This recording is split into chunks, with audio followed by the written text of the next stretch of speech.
Did you know? Many Helldivers have written off the airburst rocket launcher as ineffective, even destructive to the user and their teammates. This is largely the result of the faulty prototype version of the airburst rocket launcher that was first distributed to the Super Earth Armed Forces. That initial line of faulty equipment has since been melted down and replaced by the Ministry of Defense approved RL-77 airburst rocket launcher. Now, the airburst rocket launcher is just as essential to a fire team as the GR-8 recoilless rifle. Would you like to know more? The RL-77 airburst rocket launcher fires a rocket-propelled cluster grenade that detonates and deploys a cluster of explosive bomblets, similar to the Eagle cluster bomb. It comes standard with two firing modes: Flak, a proximity-based fuse designed to detonate as it approaches its target, and Cluster, a distance-based fuse designed to detonate after it has traveled approximately 40 meters. It's recommended to keep the airburst in flak mode. The airburst rocket launcher is an exceptional anti-chaff support weapon, as a single rocket is capable of destroying large swaths of enemies, entire patrols, and countless reinforcements. When aiming the airburst rocket launcher, it's important to aim towards the center of the enemy formation, and to make sure that the rocket's path isn't obstructed by small obtrusive enemies, automaton wreckage, or jagged terrain. Here's a demonstration of the airburst rocket launcher's destructive capabilities towards the unsuspecting enemies of democracy.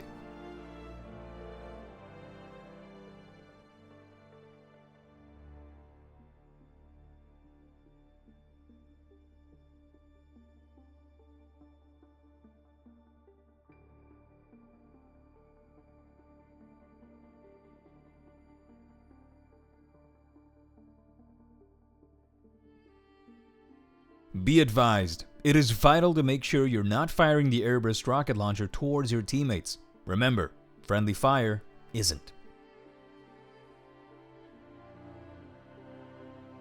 While the airburst rocket launcher is best used against hordes of smaller enemies, it can be used to take out some heavier targets as well. By aiming the rocket towards specific areas of the enemy target, it can take out barrager tanks, hulks, chargers, and even impalers. For barrager tanks, the rocket needs to be aimed directly at the tank's turret, as it only has an armor value of 3 and is extremely vulnerable to the rocket's explosive damage. For hulks, the rocket needs to detonate behind the hulk, destroying the large heatsink located on its back. This can be done reliably by aiming between the hulk's legs.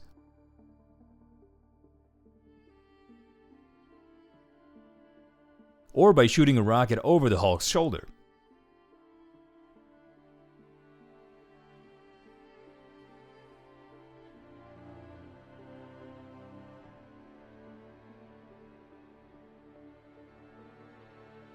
For chargers, the rocket needs to detonate either underneath them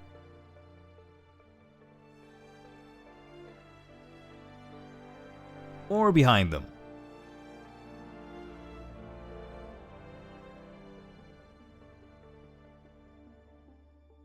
As both of these areas are lightly armored and vulnerable to explosive damage.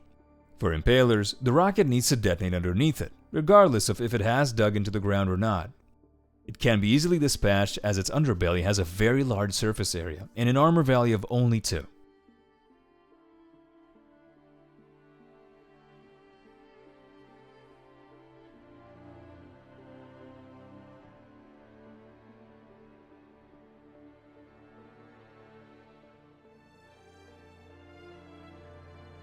While it can be used to destroy gunships and shriekers, and even shrieker nests, it's recommended to find a more ammo-efficient method to destroy these, as it will typically take 2 airburst rockets to destroy them.